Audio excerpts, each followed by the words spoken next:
the work pressure is not pinched by just one alone. Your intern is experiencing a lot of stress. You can't be terrorizing them because it's entertaining. I think one of the targets should be bonding. Those little breaks prevent you to have those extreme emotions. Friday evening, we'll take care of your mental health. After work, we'll take care of your mental health. Because there's nothing on a regular basis, people start resenting you for taking that time out of their life.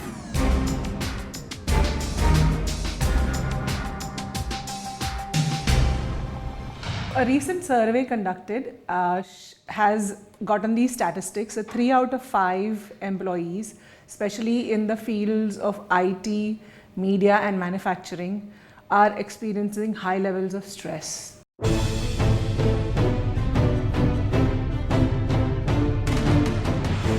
What do you think organizations can do to change this? 3 out of 5 is significant.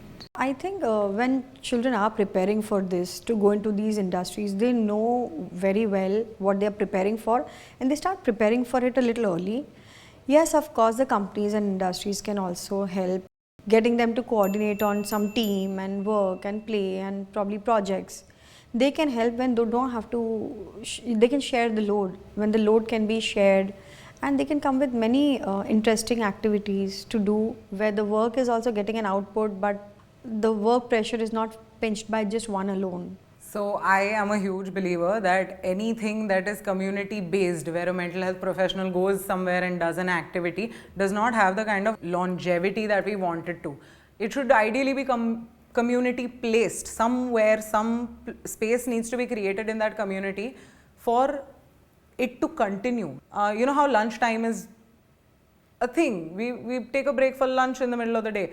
There should be a certain amount of time where everybody is just like, hey, you know, this time is scheduled for this. Now we can teach them thought journaling in that. We can teach them how it feels, like, you know, why you should just be a good person, because people need to learn that as well. Just like making them understand that you were too once a junior and your intern is experiencing a lot of stress. You can't be terrorizing them because it's entertaining. The thing is, we need to learn well-being as a community. We can't keep isolating or vacuuming this as, oh, mental health udhar jaake counseling room mein jao tum. It has to happen for everyone, by everyone. A couple of things that I normally recommend is to have open spaces where people can spend time in, or have their discussions in more green environment than the closed climate controlled environment. Fresh air really changes a lot of perspectives. One of the studies that actually shows us to go barefoot on the grass without the footwear, and that place can be provided, not the artificial grass, the real one. Another thing that usually helps is to literally have a 5-minute movement break every so often. It can just mean you get up and go around the chair and sit down. It can just mean to do certain exercises like just moving your necks, shoulders, or just feet up and down. These are a few strategies that can be collectively used by the organizations every so often, like through a public address system, if there is one. When you are in a climate controlled environment where the control is fixed at 16 or 18 degrees, you're cold but you're dehydrated, you don't drink enough water. So it really helps to have somebody say, ting, drink water, ting, drink water. Other strategies that can be used is to take mandatory coffee breaks every so often. Those are very actionable. Some of the corporates that I have had the experience to work for, they have something called as a safe space. So they literally have a small room which is padded. Even the walls are padded where people can go and have an outburst. So the padding also helps with the soundproofing, and they can really go scream or yell or laugh or cry and then come back out. Express the emotion, be in mindfulness, express that emotion, be in that emotion. Doesn't last for more than 90 seconds. Very concrete things to do for organization. I have a bone to pick with this catharsis room. It is there, it is available. I feel like the corporation is doing maybe something wrong if they're like, that's where everybody goes and screams. No, that's not it.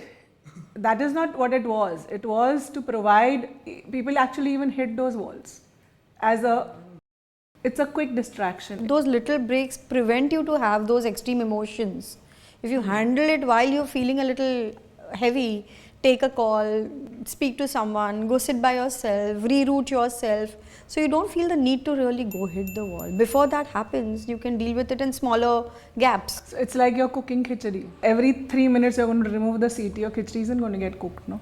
There are a couple of big corporates who have started book clubs. A place to bond, especially for those who have communication issues. Another thing that I think is that the corporates are doing is having cooking classes. Yeah, new skills getting taught, or once in a month take a break and go visit an NGO, or do plant trees, or learning how to grow your own greens, microgreens. So a lot of these little skills have been also brought into corporate scenarios. What are the strategies that an organization can implement that will help in the long run? I think a lot of companies are also coming up with these picnics and fun days and games, interactive games where people get to know each other, mingle with each other, form teams. So that's when the bond happens.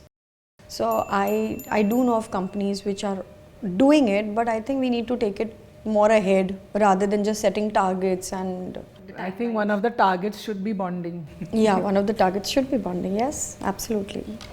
Have you all thought of how this can be implemented more ingrained in the nature of the company? Because from what I know, the kind of things they organize right now, the kind of thing that HR is supposed to do, rangoli making and this and that, people are almost forced to participate in that as well. And they're like, nahi banana hai meko Friday evening rangoli, I just want to go meet my school friends.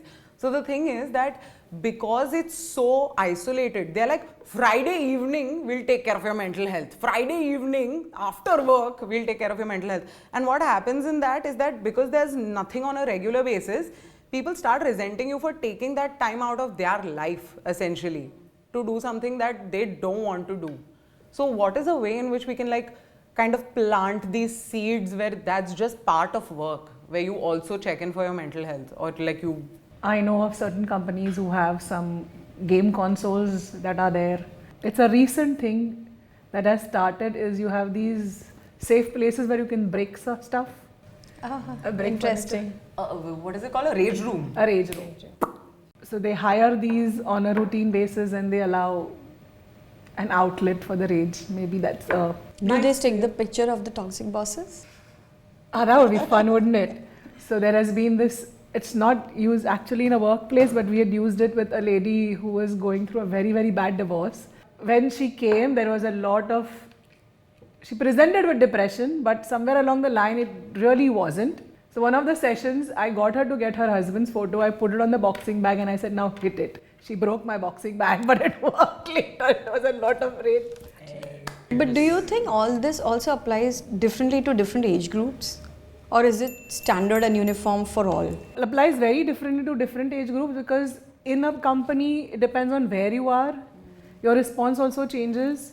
Even if you're a new entrant and you don't know the dynamics of the group, that also makes a difference, I believe. But I think these workplaces would really benefit if they get people to have a group talk where everybody is allowed to speak their mind, no judgments, and talk it out, and the other person is able to receive. Because I think workplaces with group therapies, because people will have an isolated thing, but nobody knows what you're struggling with.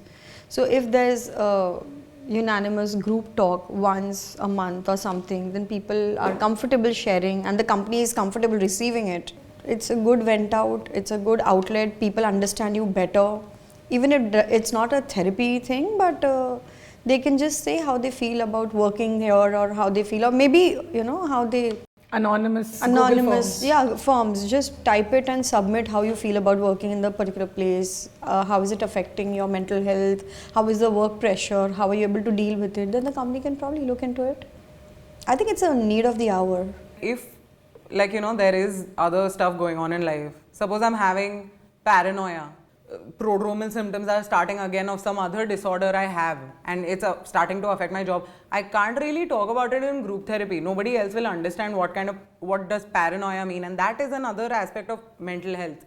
Ki people individually also have stuff going on in life, but apart from that, mental health in the workplace, yeah, definitely a conversation regarding work stress and how work has been going and feedback to each other. That is sounds great. I'm scared to even try doing it myself though. Just because of the conflict that it can create. Who will mediate that? Who does that? So, yeah, a therapist. A therapist who's conducting the workshop knows how much to allow everybody to vent out in a non-offensive way, where they're allowed to speak, they're allowed to talk without having to name names or have personal attacks. It worked fabulous. We had some games, just blow a balloon, just get up, or just give it to somebody you like, or positive. Who do you think has helped you? Who do you would want to partner with in a particular game? So when they choose out or when they're chosen also, there's a little positive reinforcement. You feel, okay, I'm not being bashed, I'm also being welcomed. There are good traits also. If I'm harsh somewhere, as a boss, I'm even lenient in certain places. So it's a combination. So a person who's conducting should be expert enough to be able to handle it. So, what would be the few strategies that a manager can use if a teammate comes to him and says, I'm under a lot of stress? I feel if a manager is addressed with a problem by a subordinate saying that I'm stressed and I need help and I don't know how to juggle. So because he is in that position where he has already dealt with this, he would have techniques, or he can also mentor the juniors on how to deal with stress, because obviously he must have also endured the same thing, and he is aware that everybody has a different capacity. To reaching out to address it, to help and to mentor would be ideal if he is doing it. But there are a lot of corporate sectors where people just don't put so much weightage to it, sadly, and I hope that changes soon. Have periodic breaks, of course, and group sessions, activities which allow them to have interactive sessions and make teams and bond with friends, so they have friends within this workspace and they can talk when needed. Mental health at workplace. Watch this podcast on our YouTube channel, Interact with Health. Please like, share and subscribe, and also do share this one to increase awareness about mental health. Thank you.